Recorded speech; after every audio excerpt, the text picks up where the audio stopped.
Salut, bienvenue pour une nouvelle vidéo et pour un nouvel update graphique. Je commence l'année en termes d'update avec un update graphique parce que j'ai beaucoup de graphiques à vous présenter. Voilà, c'est très cool de lire beaucoup de graphiques. J'espère qu'en 2023 j'en lirai encore plus que j'en ai lu en 2022. En fait c'est ouf pour moi, je crois que je l'ai déjà dit plusieurs fois, mais il y a encore peut-être 1 an et demi, 2 ans, je ne lisais absolument aucun graphique. Pas parce que je trouvais que c'était nul ou parce que c'était de la sous-lecture, mais juste parce que ça ne m'intéressait pas. J'aime pas les petites histoires de manière générale, et du coup, un graphique c'est forcément court et rapide à lire. Du coup, je voyais pas trop l'intérêt de m'acheter des graphiques et de lire des graphiques parce que ce sont des petites histoires, vous voyez. Et en fait, j'adore. Ce que j'aime principalement, ce sont les sagas de graphiques. Ce qui compense un peu le fait de petites lectures, vous voyez. Enfin, de lectures courtes. Bref, je vais pas commencer à divaguer et je vous montre les graphiques.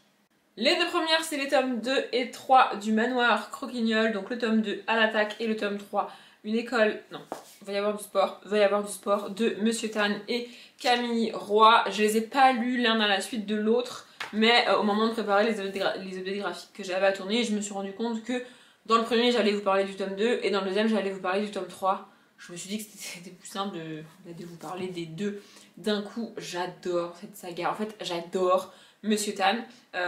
Moi je l'ai découvert avec 109 Rue des Soupirs et il est principalement connu pour son humour noir et j'adore, vraiment j'adore. Ici on est donc au Manoir Croquignol, je vais essayer de vous montrer une illustration. Voilà, donc ça c'est le Manoir Croquignol, vous voyez. En gros on est dans une ville de monstres avec le Manoir Croquignol qui est l'école des petits monstres. Une école dans laquelle on t'apprend à être un petit monstre. Donc le but c'est d'être méchant, d'être en retard, de faire des bêtises, de surtout pas faire ses devoirs. Voilà, et donc on suit une équipe de petits monstres. Il y a un loup-garou, une sirène, un vampire, un fantôme. Je vais essayer de vous trouver une page où on en voit plusieurs comme ça. Voilà, genre là par exemple. Oui. Voilà, on suit tous ces petits monstres et donc à chaque fois l'histoire est très courte, c'est à la fois très chou, très mignon et en même temps un tout petit peu flippant et avec cette écriture qu'a Monsieur Tan, je ne saurais pas l'expliquer mais j'adore. Du coup ici c'est assez comment dire, c'est assez bizarre une fois que tu as vécu le Covid, mais en gros ici il y a un virus qui arrive dans l'école et les petits monstres essayent de combattre le virus. C'est un virus humain qui débarque chez eux alors que normalement ils sont jamais malades, ils ont jamais de maladie. Vraiment, je sais pas, ça m'a fait penser au Covid. Alors ça a été clairement écrit avant le Covid, je pense. Je vais essayer de vérifier ça pour pas vous dire de bêtises, mais je pense pas clairement que ce soit lié au Covid, c'est juste que moi, qui l'ai lu après le Covid, bah c'est à ça que ça m'a fait penser. Attendez, je cherche. C'est ça, 2015. Donc rien à voir avec le Covid, mais voilà. Du coup c'est ça l'histoire ici. Et ici, c'est que les petits monstres ont un cours de sport et ils ont décidé de foutre en l'air le cours de sport et toute l'organisation que le prof a mis en place. Ce qui est à la fois cool parce que c'est ce qu'on attend d'eux en tant que petits monstres et en même temps pas cool parce que du coup bah, ils n'ont pas le cours de sport qui était prévu quoi. Mais vraiment j'adore cette saga et puis je trouve c'est des petits graphiques format un petit peu limite carré. Et je sais pas, je les trouve trop beaux, j'adore. Ensuite, j'ai tenté un manga, donc Witch Watch de Kenta Shinohara. Et pour tout vous dire, je peux même pas vous dire de quoi ça parle. En fait, je sais pas si j'ai pas trouvé les bons mangas pour moi encore, ou si juste le manga de manière générale n'est pas fait pour moi. Mais j'y arrive pas en fait, j'y arrive pas, je trouve que le début va beaucoup trop vite, je suis perdue au bout de 3 pages, je comprends rien. Il y a beaucoup trop d'informations sur une page. Entre le texte, les différences de police, les petits bruitages écrits et les dessins, je trouve ça beaucoup trop fouillis, vraiment je n'y arrive pas. Ça en plus du fait que ça me perturbe, je suis désolée, ça se lise à l'envers, enfin ça se lise à l'envers, ça se lise comme un manga tu vois, moi ça me perturbe, vraiment je n'arrive pas, je n'y arrive pas, je suis perdue en 3 pages, vraiment je suis là mais je comprends rien, pourquoi, je comprends pas, vraiment en fait il n'y a pas de présentation des personnages, t'es directement catapulté dans l'histoire et tu dois en même temps comprendre l'histoire, en même temps savoir qui est qui va où. Avec les dessins, je suis désolée, mais j'ai énormément de mal à différencier les personnages. Bon là, on a une fille et un garçon, du coup ça va à peu près, tu vois. Mais vraiment, ce genre de page, moi je comprends rien.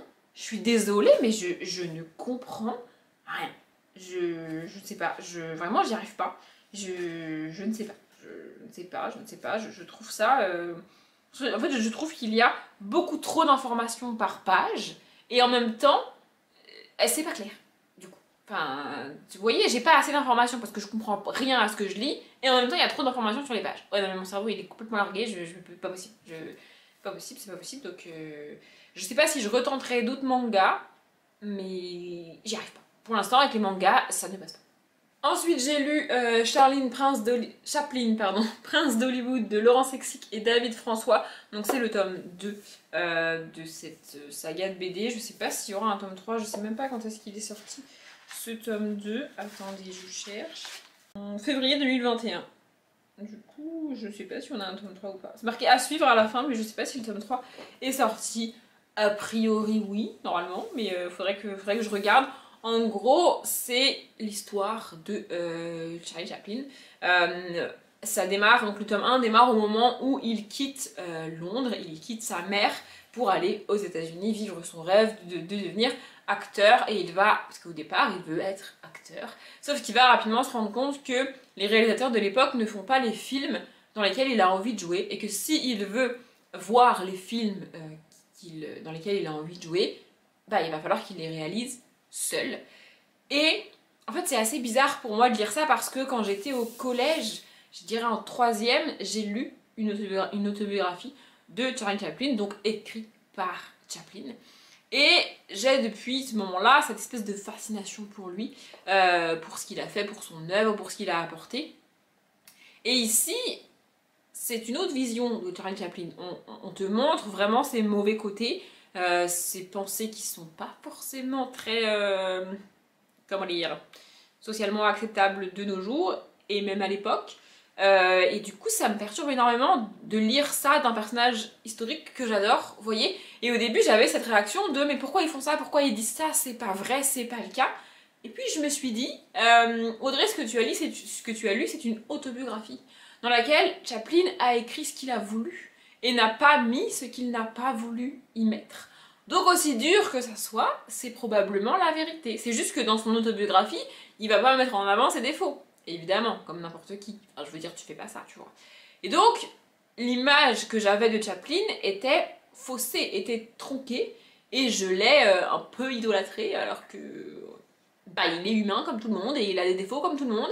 Mais c'est vraiment bizarre de voir ça, et j'en ai vraiment beaucoup voulu à Laurent Sexic et David François, jusqu'à ce que je réalise que personne n'est parfait, et que Charlie Chaplin était humain, lui aussi. Alors on a tous plus ou moins des défauts plus ou moins acceptables entre guillemets. Le souci pour moi par rapport à Charlie Chaplin, c'est que il a vécu à une époque où l'égalité homme-femme était bien loin, et le sexisme était bien ancré dans la société. Et malheureusement, il n'a pas échappé à ce trait de caractère commun à beaucoup d'hommes de l'époque. Du coup, voilà, j'en viens à me dire que peut-être je vais pas lire la suite. Mais en même temps, ce serait fermer les yeux sur la réalité. Et en même temps, je peux pas m'empêcher de me dire que peut-être c'est un peu romancé et donc c'est pas franchement la réalité. Oui, je suis perdue face à cette BD, mais c'est vraiment pas mal.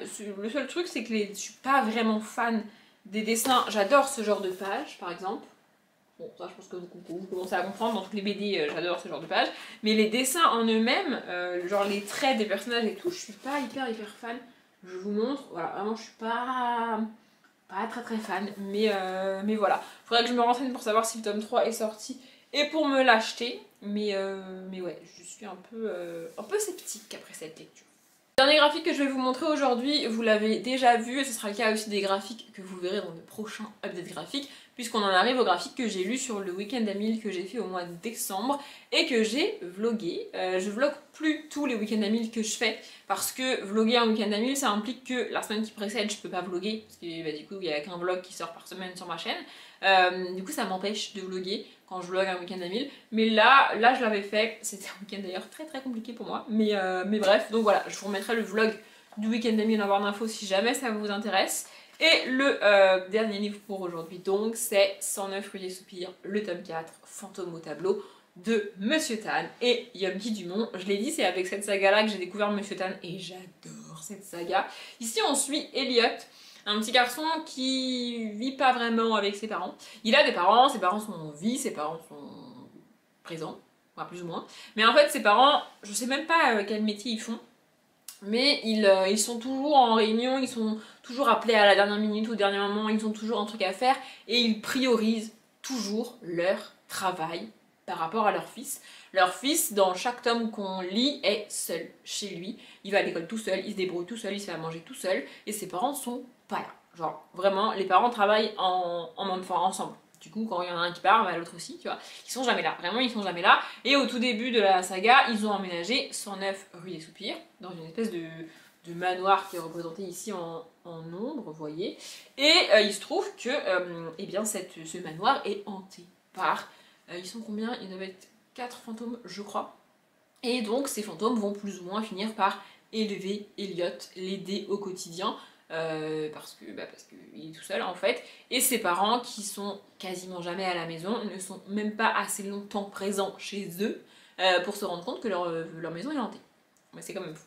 Voilà, et donc dans chaque tome il y a une petite histoire évidemment, on en apprend au fil des tomes un peu plus sur les fantômes, leur passé, comment ils sont morts, comment ils sont devenus fantômes, et puis on suit Elliot au milieu de tout ça.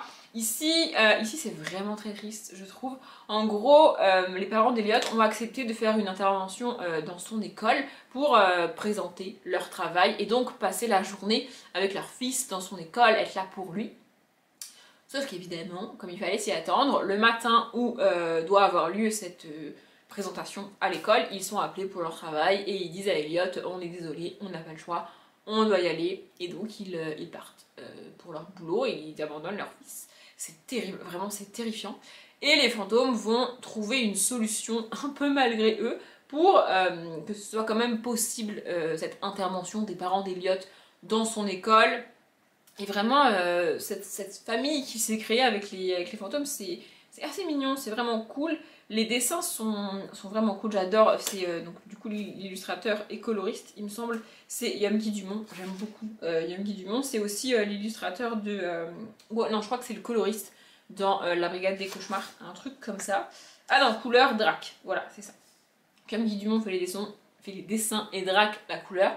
Il me semble que c'est aussi ce même binôme qui fait les dessins et les couleurs dans La Brigade des Cauchemars. La Brigade des Cauchemars étant écrit par, j'ai perdu son nom, c'est un auteur, Franck Tilly. Voilà. Et vraiment, j'adore ce dessin. Le choix des couleurs, c'est ce que je préfère. Je trouve ça vraiment très cool. En fait, je trouve que le style de Yamki Dumont et les couleurs de Drac vont toujours bien ensemble. Vraiment, j'adore. J'adore cette saga. Pour les enfants, c'est parfait. Pour le côté un peu fantôme, pour Halloween, c'est cool. Bon, là, Halloween, c'est passé, on est bien d'accord, mais tu peux lire ça n'importe quand dans l'année. C'est vraiment... en fait, c'est l'humour de Monsieur Tan, un peu comme dans Les Manoirs Croquignoles, avec un truc qui fait un peu peur. Mais pour les enfants, ça passe quand même, ça passe à 100%, c'est vraiment cool. J'adore cette saga. J'adore cette saga.